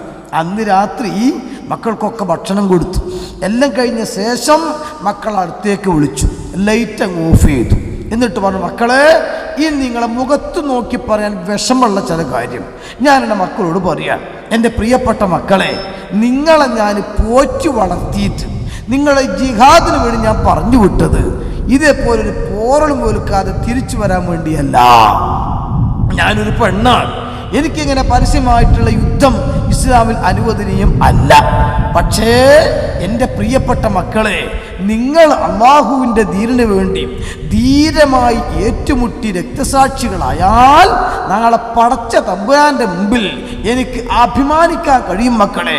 അതുകൊണ്ട് എൻ്റെ പ്രിയപ്പെട്ട മക്കൾ, നാളത്തെ പകൽ പൊട്ടി വിടരുമ്പോൾ ശത്രുക്കൾ മുമ്പിലേക്ക് എടുത്തു ചാടി നാളെ നിങ്ങൾ തിരിച്ചു വരാൻ പാടില്ല എന്ന് പറഞ്ഞാൽ ആ രീതിയിൽ നിങ്ങൾ ഏറ്റുമുട്ടി രക്തസാക്ഷികളാകണം മക്കളെ എന്ന് സ്വന്തം മക്കളെ മുഖത്ത് നോക്കിയിട്ട് പറഞ്ഞ ബീവി ഖൻസാ റളിയല്ലാഹു തആല ഉദാഹരണമാണ്. എന്ത്? ഇവിടെ മക്കളെ കൊണ്ടുള്ള ഉപകാരം അല്പം നഷ്ടപ്പെട്ടേക്കാം, പക്ഷെ അവിടെ ഉള്ള വിശാലമായ നേട്ടം എനിക്ക് ലഭിക്കും. ഇന്നിപ്പോൾ ഒരു മകൻ SLC കഴിഞ്ഞ് 8ാം ക്ലാസ് കഴിഞ്ഞ് ഓതാങ്ങോട്ട് പോരുകയാണ്. പടച്ചോനെ, ഓപ്പോൾ വീട്ടിലുണ്ടെങ്കിൽ റേഷൻ പൊടിക്ക് പറഞ്ഞേക്കാലോ, വീട്ടിലുണ്ടെങ്കിൽ പശുവിന് പിണ്ണാക്ക് വാങ്ങാൻ വിടാലോ, ഓനിപ്പം വീട്ടിലുണ്ടെങ്കിൽ എൻ്റെ കടയിൽ ചെറിയ ഹെൽപ്പിന് നിർത്താലോ. ഇതൊക്കെ ഉണ്ട്. പക്ഷെ ഇതൊക്കെ താൽക്കാലികമാണ്. കടയിലെ ഹെൽപ്പാകട്ടെ, പശുവിൻ്റെ പിണ്ണാക്കാകട്ടെ, നമ്മുടെ മറ്റ് ഹെൽപ്പുകളാകട്ടെ താൽക്കാലികം. ഇപ്പം തൽക്കാലം അതൊക്കെ ഞാനങ്ങോട്ട് ചെയ്താലും ഞാനിങ്ങനെ മരിച്ച് ഖബറിൽ കിടക്കുമ്പോൾ എനിക്കതിൻ്റെ ബെനിഫിറ്റ് കിട്ടണം, എനിക്കതിൻ്റെ വരുമാനം കിട്ടണം. നാളെ റബ്ബിൻ്റെ അടുക്കൽ ചെല്ലുമ്പോൾ അയാളുടെ ശഫാഅത്ത് എനിക്ക് കിട്ടണം. എൻ്റെ ഒരു മകൻ ആ മേഖലയിലേക്ക് കടക്കട്ടെ. അപ്പം ലേശം വിഷമമുണ്ടാകൂലേ? ഇല്ല. അത് അല്ലാഹു തആല കണക്കാക്കിയാൽ അതിനേക്കാൾ ഖൈറ് എനിക്കുണ്ടാകും. അങ്ങനെ നമ്മൾ ആദ്യം ഒന്ന് ഉറപ്പിക്കണം. അതായത് നമ്മൾ ഉദ്ദേശിക്കുന്നത് പോലെ ആയിരിക്കില്ല അല്ലാഹുവിൻ്റെ മുറാദ്. വഫൗഖ തഖ്ദീരിനാ ലില്ലാഹി തദ്ബീറു. അല്ലാഹു തആല കണക്കാക്കിയൊരു കാര്യമുണ്ടാവും. ആ കണക്കാക്കിയതിനനുസരിച്ച് നമ്മൾ റിളാഹ് നമുക്കുണ്ടായ 2 നേട്ടം. ഒന്ന്, അതിനാ നമ്മൾ തവക്കുലു എന്ന് പറയാം. രണ്ടാമത്തതൊന്ന് എന്താന്ന് ചോദിച്ചാൽ അല്ലാഹു തആല കണക്കാക്കിയതനുസരിച്ചിട്ട് നമ്മൾ നീങ്ങുമ്പോൾ മനസ്സിന് സമാധാനം കിട്ടുകയാണ്. ഇദാ മാ കുന്ത ലാ ഖൽബിൻ ഖനൂഇ ഫഅൻത വമാലികുദ് ദുനിയാ സവാഉ. ഉള്ളത് കൊണ്ട് തൃപ്തിപ്പെടുന്ന ഒരു മാനസിക അവസ്ഥ നിനക്കുണ്ടെങ്കിൽ നീയും ഈ ദുനിയാവ് മുഴുവനും ഭരിക്കുന്ന രാജാവും തമ്മിൽ തുല്യമാണ്. ഒക്കെ ഭരിക്കുന്ന ആളാണ് വിചാരിച്ചോളൂ. എന്നാലും അവനേക്കാൾ സമാധാനം ഒന്നുമില്ലാത്തവരുണ്ടാവും. ഇപ്പം കേരളം തന്നെ നോക്ക് നിങ്ങൾ. എനിക്ക് നിങ്ങൾക്കിപ്പം നാളെ പത്രം വരുമ്പോൾ ഒരു പേടിയില്ലല്ലോ. എന്താ, എന്നെ പറ്റിയൊന്നും ഉണ്ടാവുന്ന ബേജാറ് എനിക്കില്ല, നിങ്ങൾക്കും ഇല്ല. നേരെ മറിച്ച് മുഖ്യമന്ത്രിക്ക് ബേജാറാണിപ്പം, ആഭ്യന്തരമന്ത്രിക്ക് ബേജാറാണിപ്പം, പ്രതിപക്ഷത്തിന് ബേജാറാണ്. എല്ലാവർക്കും പഠിച്ചു ആ പെണ്ണും തത്താ പറയണതാവും ഓൾ അവിടെ എന്തെങ്കിലും കാട്ടി. ഇനിയിപ്പോൾ പുതിയ ക്ലിപ്പ് ഇറങ്ങാണ്ടിതാ കേട്ടോ, അല്ലാഹു ആയാലും നമുക്കൊക്കെ വല്ല മുജാഹിദ് ക്ലിപ്പ് ഇട്ട് ആ കുഴച്ചില്ല. ഇപ്പം അങ്ങനെയല്ല. ഇപ്പം ചേച്ചി ക്ലിപ്പ് ഇറക്കുമോ എന്നുള്ള ബേജാറിലാണ് ഇപ്പം എല്ലാവരും. ആലോചിക്കുമ്പോൾ തട്ടാൻ്റെ തൊടുക മൊയരൻ്റെ മൊയര് എല്ലാവർക്കും ബേജാറിലാണ്. ഇന്നലത്തെ പത്രത്തിൽ കണ്ടില്ലേ ഇപ്പം നിങ്ങൾ നമ്മളെ പിന്നെ ഗവർണർ വടിയെടുത്ത് എന്നാ പറഞ്ഞു. എന്താ പതൊക്കെ ഏർപ്പാട്? പ്രതിപക്ഷം ഒച്ചയും ബഹളുണ്ടാക്കിയപ്പോൾ ഗവർണർ പോയടാ അവിടുന്ന് പറഞ്ഞ കണ്ട് വടിയെടുത്ത് കണ്ട് ആട്ടിയത്. അംഗനവാടി ടീച്ചർ റോളിലാണ് ഇപ്പം നമ്മളെ ഗവർണർ. ഇത് കേരളത്തിൽ, ഇനി കേരളത്തിലേക്കാണ് കടന്നാൽ അതിൻ്റെ അപ്പുറമാണ് വിഷയം. അപ്പം ഇത് ലോകത്തേക്ക് മൊത്തം എത്തുമ്പോഴോ എന്തായിരുന്നില്ല അങ്ങനെ.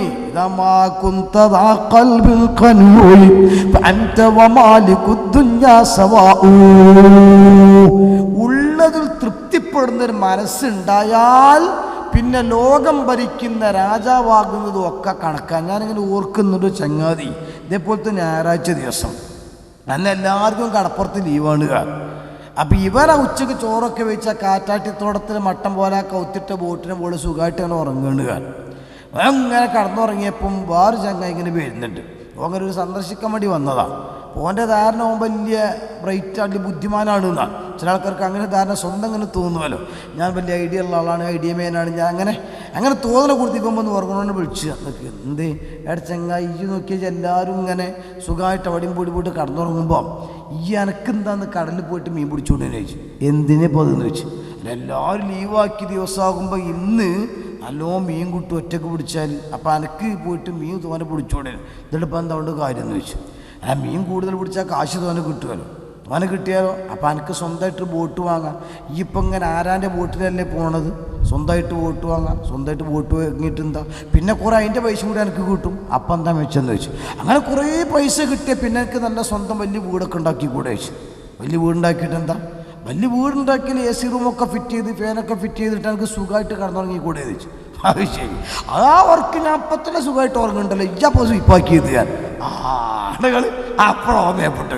അതായത് എല്ലാം പറഞ്ഞ് ലാസ്റ്റ് പറയുന്നത് ഇപ്പോൾ അതാ. അപ്പോൾ ഇത് പറഞ്ഞപ്പോൾ ഇവൻ അബദ്ധം പറ്റിക്കണല്ലോ. നിങ്ങൾ ഏത് ബുദ്ധിമാനും പഴക്കുമല്ലോ, ആ പഴവ് തീർക്കാനാണ് മന്ദിക്കുക എന്നൊക്കെ നമ്മളതിൻ്റെ മുഖത്തിപ്പി പഠിക്കുന്ന വെറുതെയല്ലേ. അപ്പോൾ ഇവനിങ്ങനെ ആലോചിച്ചത് അങ്ങനെയാണ്. അപ്പോൾ എന്ന് പറഞ്ഞതുപോലെ സംഗതി ഇങ്ങനെ നമ്മൾ എടുത്ത് ആലോചിച്ച് നോക്കുമ്പോൾ മാനസികമായ റാഹത്ത് അത് നമുക്ക് കുറേ ദുനിയാവ് കിട്ടുക എന്നുള്ളതല്ല, കുറേ സ്ഥാനം കിട്ടുക എന്നുള്ളതല്ല, കുറേ കിട്ടും. പിന്നെ ഉള്ളതിലൊരു മനസ്സമാധാനം. അൽഹംദുലില്ലാഹ്, അള്ളാഹു എനിക്ക് ഇത്ര തോന്നുന്നത്. ഞാൻ മനസ്സിലാക്കുകയാണ്, ഒരു 4 മക്കൾ ദുബായിലും 2 മക്കൾ ഷാർജയിലും വേണമെങ്കിൽ 3 സൗദി അറേബ്യയിൽ. ഇവിടെ ഒരാൾ കറക്റ്ററും ഒരു പോലീസൊരു മന്ത്രിയൊക്കെ പാടും. ഇങ്ങനത്തെ ഒരു ബാപ്പ ആ മക്കളൊക്കെ പാടെ കൂടിയിട്ടുള്ളത്. അതേ സമയത്ത് ഒരു 3 മുദ്രിസുമാർ, 2 മാലിമ്യങ്ങൾ, ഒരു മല്ലാക്ക, വേണമെങ്കിൽ 2 മരുക്കൾ, ഇവരും മദ്രസത്തെ ഉസ്താദുമാർ, ഇങ്ങനെയൊക്കെയുള്ളൊരു ബാപ്പാനും കൂട്ടി നോക്കുമ്പോൾ സത്യത്തിൽ മനസ്സമാധാനം ഏറ്റവും കൂടുതൽ ഉണ്ടാകുക ഈ ബാപ്പാക്ക. എന്തേ, ഇങ്ങനെ മരിച്ചു കൊടുത്താൽ മതി, ഇങ്ങനെ മരിക്കാനും വേണം ധൈര്യം. നമ്മളെടുത്ത് അതുമില്ലല്ലോ. ആ ധൈര്യം ഉള്ളതുകൊണ്ടല്ലേ ഉള്ളാളത്തപ്പാപ്പ അള്ളാഹു ദർജ ഏറ്റി കൊടുക്കുമാറാകട്ടെ.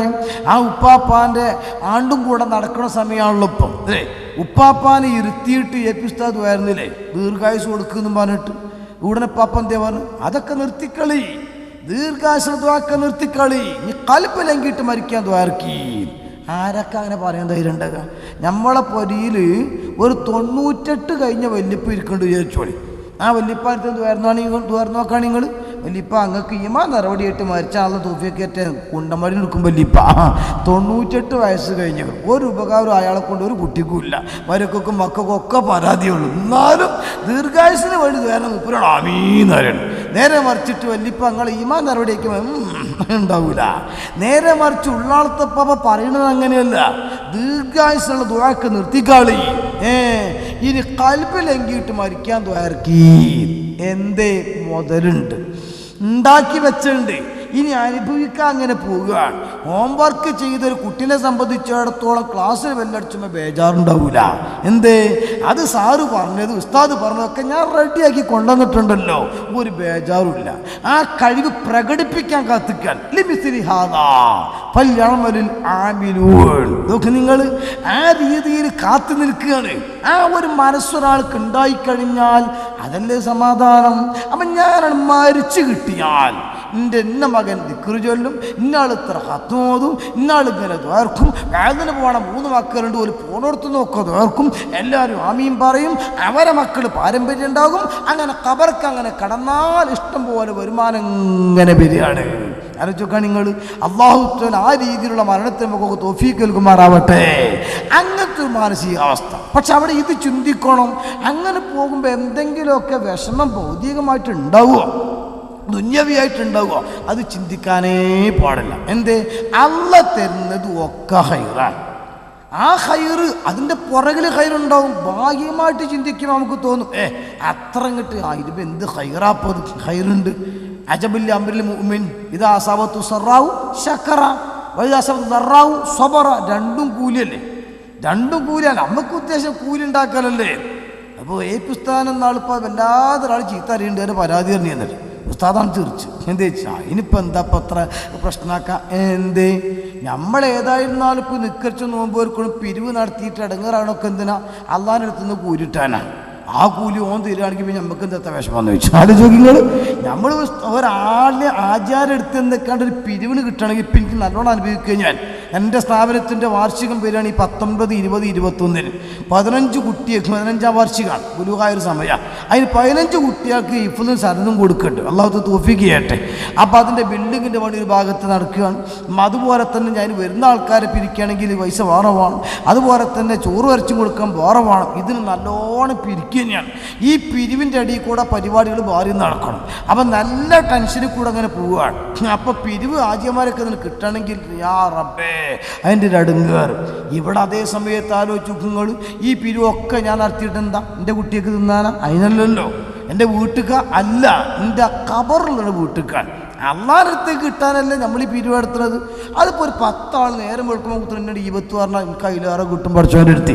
അപ്പോൾ എനിക്ക് സന്തോഷമായി. നിങ്ങൾ അവൻ എന്നെ ചീത്ത പറയുന്നതിനോടും എനിക്ക് വെറുപ്പില്ല, എനിക്ക് സന്തോഷമാണ്. അങ്ങനെ പറഞ്ഞോട് കുട്ടി എന്തേ ഇഞ്ച് വേവാത്ത എൻ്റെ ഇവിടെ നിന്ന് തിന്നോ, അവിടെ നിന്ന് ബന്ധം തിന്നാ നിങ്ങൾ അങ്ങനെ സമാധാനിക്കാൻ വകുപ്പല്ലേ. ഇങ്ങനെ നമ്മൾ ആലോചിച്ച് നോക്കിയാൽ അല്ലാഹു തആല എന്താണോ നമുക്ക് കണക്കാക്കിയത് അതിലെല്ലാം സമാധാനം. ഞാൻ ഓർക്കുന്നുണ്ട് ഒരു കഥ.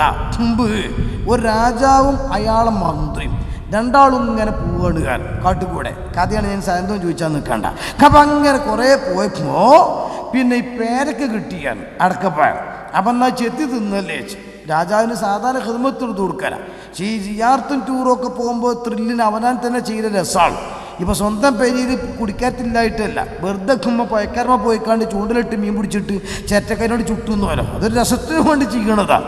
എന്നതുപോലെ പതുക്കെ ഇങ്ങനെ ചെത്തി തിന്നുകയാണ്. അപ്പം ഈ രാജാവാണെങ്കിൽ ബഹുദുമാണ്, ഹിർമത്ത് പരിചയമുണ്ടാവില്ല. മൂപ്പര ചെത്തിയ കൂട്ടത്തിൽ ബെരലാണ് പോയിയാണ്. ബെരല് മുറിഞ്ഞു. രാജാവ് ആകെ ബേജാറായി.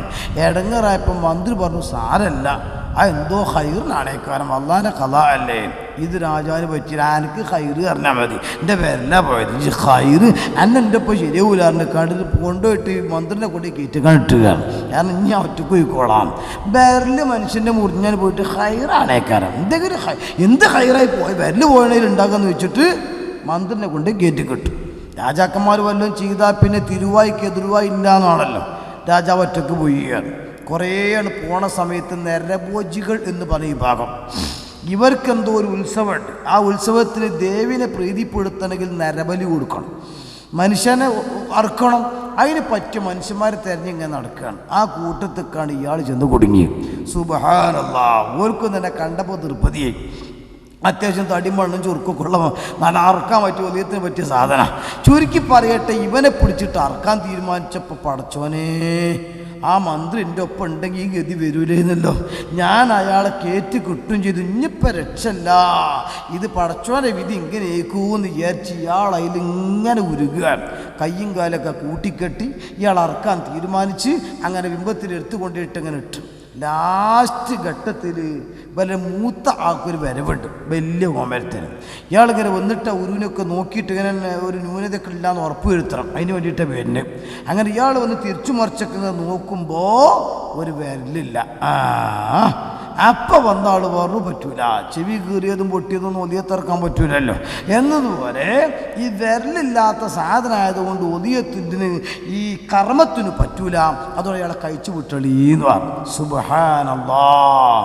അപ്പോൾ അയാൾക്ക് ഓടിയത് മന്ത്രി പറഞ്ഞ വാക്കിലെ ഹൈറുണ്ടാവും നിങ്ങൾ. അതായത് ആ വിരലില്ലാത്തതുകൊണ്ടാണല്ലോ ഇപ്പം ഈ ജീവൻ തന്നെ രക്ഷപ്പെട്ട് കിട്ടിയത്. അതിൽ ഇയാൾക്ക് ഖേദം തോന്നി. എന്തേ, ഇനിയിപ്പം മന്ത്രിനെ കയറ്റിക്കെട്ടി ഇത് പറഞ്ഞതിൻ്റെ പേരിലല്ലേ ഇയാളോട് മാപ്പ് ചോദിച്ചിട്ട് മന്ത്രിനെ കയറ്റിട്ടെ. അങ്ങനെ ചില ആൾക്കാരിന് കുറേ പോകുമ്പം പിന്നെ മാപ്പ് ചോദിക്കണമെന്ന് തോന്നും. അങ്ങനെയൊക്കെ വന്ന് കണ്ടുവരും. ചിലർ പിന്നെയും ചോദിച്ച് മാപ്പ് ചോദിച്ചാൽ മാപ്പ് ചോദിക്കും, ഏതോ ആവട്ടെ, ചുരുക്കത്തിൽ പിന്നെയും പോകാൻ.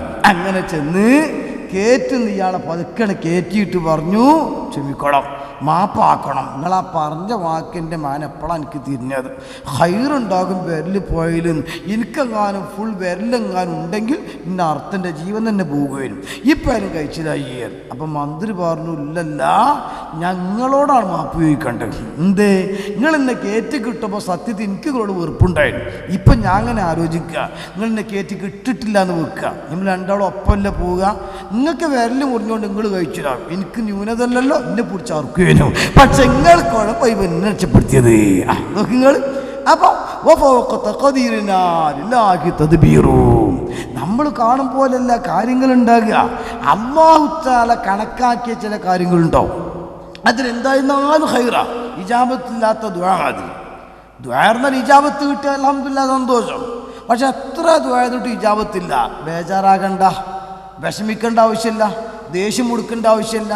ആഖിറത്ത് ചെന്ന് അഴമാലുകളൊക്കെ തരുന്ന കൂട്ടത്തിൽ റെസീറ്റ് ചെയ്താത്ത കുറച്ച് അമലുണ്ടാവുന്ന ഈ കൈപ്പിരി നടത്തണമായിരിക്കും. ഇങ്ങനെയുള്ള ബാക്കിയൊക്കെ കൈപ്പിരി നടത്തിയ റെസീറ്റ് ഉണ്ടാവില്ല. ഗൾഫ് ചെന്നുമ്പോൾ എന്തേപ്പത്, അത് നിങ്ങൾ കുറേ ദുആ നടത്തിയിരുന്നു, ആ ദുആക്കൊന്നും ദുനിയാവിൽ ഇജാബത്ത് കിട്ടിയിട്ടില്ല. ആ ഉത്തരം കിട്ടാത്ത പ്രാർത്ഥനകളാണ് വലിയ അമലായിട്ട് വന്നത്. ഇപ്പം മനുഷ്യന്മാർ പറയൂത്രേ, പടച്ചോൻ എന്നാൽ പിന്നെ ദുനിയാവിന് ഒരു ദുആക്ക് ഇജാബത്ത് വേണ്ടില്ലേനോ നിങ്ങൾ. അവ കിട്ടിയാൽ അൽഹംദുലില്ലാഹ്, ഇജാബത്ത് കിട്ടിയ സന്തോഷം തന്നെ. ഇനി കിട്ടിയിട്ടില്ലെങ്കിൽ അതും അൽഹംദുലില്ലാഹ്. പണ്ട് വീരേന്ദ്രന്മാർ കോഴിക്കോട് നിന്നപ്പോൾ പറഞ്ഞില്ലേ, ഒരു ബേജാറാവണ്ട, ഞാൻ ജയിച്ചാലും MP ആണ്, തോറ്റാലും MP ആണ്. അത് തിരിയാത്ത വന്തം വിട്ട് അങ്ങനെ തോട്ടകൾ MP ആകല്, എൻ്റെ ഇനീഷ്യൽ MP ആണ് അല്ലെങ്കിൽ MP വീരേന്ദ്രകുമാർ MP എന്നാണ്. അതെന്ന് പറഞ്ഞ മാതിരി ഇജാബത്ത് കിട്ടിയാലും അൽഹംദുലില്ലാഹ്, കിട്ടിയിട്ടില്ലെങ്കിലും അൽഹംദുലില്ലാഹ്, വളരെ സന്തോഷം. ഞാൻ പറയാം, അങ്ങനത്തെ ഒരു മാനസികമായ ഒരു അവസ്ഥയിലേക്ക് നമ്മൾ എത്തിയാൽ ഇതല്ല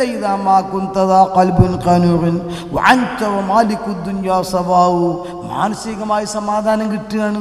ആ സമാധാനം കിട്ടുമ്പോൾ ആ കിട്ടുന്ന ആൾക്ക് വിളിക്കുന്ന പേരാണ് യാ അയ്യത്തുഹൻ നഫ്സുൽ മുത്മഇന്ന. സമാധാനമുള്ള ഹൃദയത്തിൻ്റെ ഉടമയായ മനുഷ്യ, ഈ മടങ്ങിക്കോ. ഈ പുറപ്പെട്ടോന്നല്ല അറിയണേ, ഈ പോരുന്നല്ല, ഈ പൊയ്ക്കോന്നല്ല, ഇദ്ഹബി ഉഖ്റുജിന്നല്ല, മടങ്ങിക്കോ. മടങ്ങിക്കോ എന്ന് പറയുകയാണെങ്കിൽ ആദ്യം ബന്ധുവടുത്തേക്ക് വേണ്ടേ, ബന്ധുവടുത്തേക്ക് പോകുമ്പോഴല്ലേ മടങ്ങി പറയുള്ളൂ. അപ്പോൾ എവിടുന്നോ ബന്ധ കേന്ദ്രത്തേക്ക് തന്നെയാണല്ലോ പോണത്. അതെ, അതാണ് അള്ളാഹു ആലമുൽ അർവാഹെന്ന് പോകുന്നതാണ് ഞാൻ വേണം.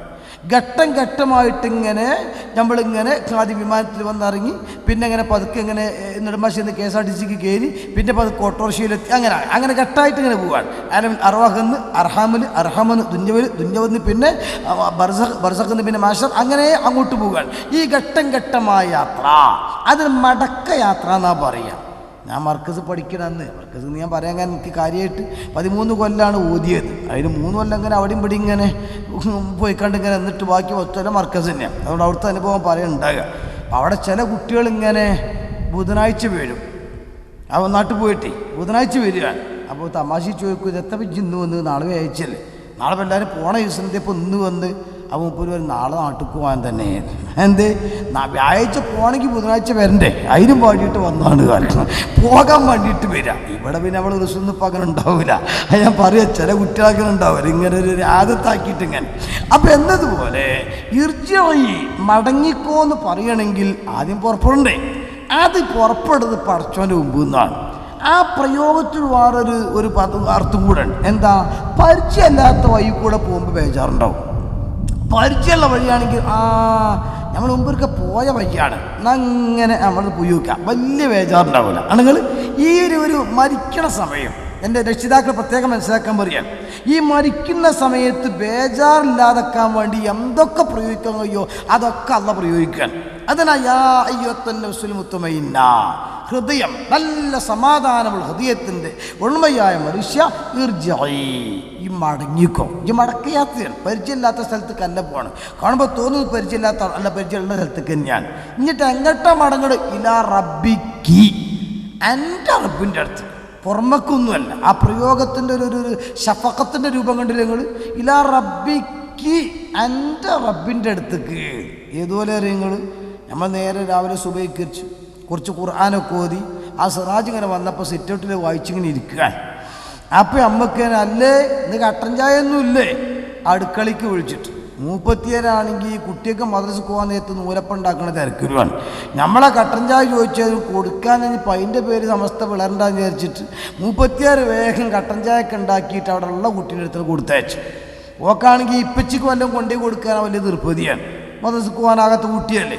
ഓള് പതുക്കെ ഇങ്ങനെ കൊണ്ടുവന്ന് ബൈക്കിലെത്തിക്കുമ്പോഴേയും അടുക്കണമെങ്കിലും ക്ലാസ്സാണ് വീണ്. പിന്നെപ്പം ഈ പൊട്ടിന ക്ലാസ്സും ആവുക, വീണ ടൈൽസും വെക്കുക, പിന്നെ നെളുങ്ങുന്ന ഉറപ്പ് തന്നെയല്ലേ. ചുരുക്കത്തിൽ ആ ഒച്ച കേട്ടിട്ട് ആരത്തപ്പച്ചി കൊടുത്തയച്ചേ ചായം ശരിയായില്ലേ, ഭയങ്കര ഹീറ്റ്. അപ്പം ഹിക്മത്തുള്ള പെണ്ണാണെങ്കിൽ എന്താ ചെയ്യാ? നിങ്ങൾ ചൂടാവൂല. ഓളെന്താ പറയണ ശൈലി? നിങ്ങൾ നിങ്ങളെ മകളിൽ തന്നെ നിങ്ങൾ, അപ്പോൾ ഓക്കും അതിൽ യാതൊരു കൂറുമില്ല, നിങ്ങളെ മകളിൽ തന്നെ. എന്തിനാ? ലേശൊരു ഷഫക്കത്തുള്ള വാപ്പിയാണെങ്കിൽ ഓളെ മാത്രം എൻ്റെ മകളാണല്ലോ പോലെ, അപ്പോൾ ചെറിയൊരു സമാധാനം ചൂടാലുണ്ടോ? ഇപ്പം എൻ്റെ അടുത്ത് ഇപ്പം നാൾ വന്നിക്കാണ്ട് ഇങ്ങനെ എല്ലാ ദിക്കൽക്കും വരുന്ന ആളാണ്. ഇവരെ കുട്ടി കുറേ കച്ചറയാണ്, വേർക്കാനൊക്കെ ഇപ്പം ഉച്ചയൊക്കെ തിന്നിക്കാണ്ട് ഇങ്ങനെ നാളെ വന്നിട്ട് വേറെ പൊന്നാരസ്ഥ എന്താ പോൻ്റെ ബീർത്തിയും ശരിയായിട്ടില്ല, ഓനിങ്ങനെ വെറും കച്ചറപ്പം എന്താ പോത്. ലാസ്റ്റ് ഓനോട് പറഞ്ഞു, കുട്ടി നിങ്ങൾ തന്നെയല്ലേ ചെയ്യാൻ, അപ്പോൾ കുറച്ചൊക്കെ നിങ്ങളത് ഇല്ലാക്കൂലാണ്. അപ്പം ജനത്തിക്ക് സയൻസ് അസുലിൻ്റെ സ്വഭാവം ഫസല് കാട്ടുന്നുള്ളതാണല്ലോ. അപ്പോൾ ഇയാളിങ്ങനെ ആശയം, കാരണം ഇയാൾ ചെറുപ്പത്തിൽ മഹാകച്ചറേനെ നമുക്കറിയാം. അപ്പോൾ അത് പറഞ്ഞിട്ട് കുട്ടി എൻ്റെ തന്നെയല്ലേ ചോദിച്ചു. അപ്പം അയാൾക്ക് സമാധാനം എന്ന് പറഞ്ഞ മാതിരി ഈ ക്ലാസ്സിന് പൊട്ടിയപ്പം ആരെ പോയി ചോദിച്ചപ്പോൾ നിങ്ങളെ മകളെന്നെ, മൂപ്പർക്ക് സമാധാനം. ഈ ശൈലിയിൽ അള്ളാന്റെ പ്രയോഗം, നിങ്ങൾ ഇലാ റബ്ബിക്ക്, നിന്റെ റബ്ബിൻ്റെ അടുത്തേക്ക് ഈ മടങ്ങിക്കോ. എങ്ങനെ മടങ്ങുന്നത്? റാദിയതം മർദിയാ, വളരെ സന്തോഷത്തോടെ, ഫുൾ ഹാപ്പിയായി, ഫുൾ സന്തോഷത്തോടു കൂടെ മടങ്ങിക്കോ. ഈ ഒരു പ്രയോഗം ഒന്ന് പ്രയോഗിക്കുന്നതുകൊണ്ടാണ് മരിക്കണ സമയത്ത് യാതൊരു ബേജാറില്ലാതെ ചിരിച്ചിങ്ങനെ മരിക്കുക അല്ലേ. നമ്മളൊക്കെ കാര്യമായ ആലിമീങ്ങളുടെയും ആബുദീങ്ങളുടെയും സൂഫിയാക്കളൊക്കെ ജനാസ, ആ ജനാസ ഇങ്ങനെ കാണുമ്പോൾ കണ്ടിട്ടില്ല നിങ്ങൾ, ചിരിച്ചിങ്ങനെ കിടക്കാണെന്ന് തോന്നും അല്ലേ.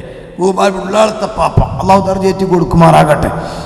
അങ്ങനത്തെ മഹാന്മാരൊക്കെ മയ്യത്തിനെ കാണുമ്പോൾ ഒരു പട കഴിഞ്ഞ് വിശ്രമിക്കുന്ന പടയാളിയെപ്പോലെ, കുളിയൊക്കെ കഴിഞ്ഞ് ഡ്രസ്സൊക്കെ മാറ്റിയിട്ട് ഇങ്ങനെ സുഖമായിട്ട് റെസ്റ്റ് എടുക്കുന്ന ഉറങ്ങിക്കിടക്കുന്ന ആളെ പോലെ അണ്ടോൺ ഉസ്താദ് അള്ളാഹു ദർജയേറ്റി കൊടുക്കുമാറാകട്ടെ അല്ലേ. ജീവിതത്തിൽ ഇങ്ങനെ ചെറിയൊരു കോങ്കണ്ണുണ്ടായിരുന്ന ആളാണ്. പക്ഷെ മയ്യത്ത് ഇങ്ങനെ കണ്ടു വെക്കുമ്പോൾ ആ കോങ്കണ്ണും കൂടി എടുക്കാൻ പോയതെന്നറിയില്ല നിങ്ങൾ. ആ രീതിയിൽ ഇങ്ങനെ പിന്നെ ഡ്രസ്സ് ഇങ്ങോട്ട് മാറ്റി നോക്കുമ്പോൾ അൽഹംദുലില്ലാ സ്കെലിച്ച അടയാളം തുണിയിൽ കാണുകയാണ്. പിന്നെന്താ ഞാൻ അതിൻ്റെ അപ്പുറം വേണ്ടത്? സന്തോഷത്തോടെ അല്ലാത്ത സ്വർഗത്തെ അവരിവിടേക്ക് ഒരുമിച്ച് കൂട്ടി തെരുമാറാവട്ടെ. അപ്പം അവരൊക്കെ ജീവിച്ചപ്പോൾ എടുത്ത പണിയുണ്ട്, ആ പണി കൊണ്ട് അവർക്ക് ഉപകാരപ്പെടുകയാണ്.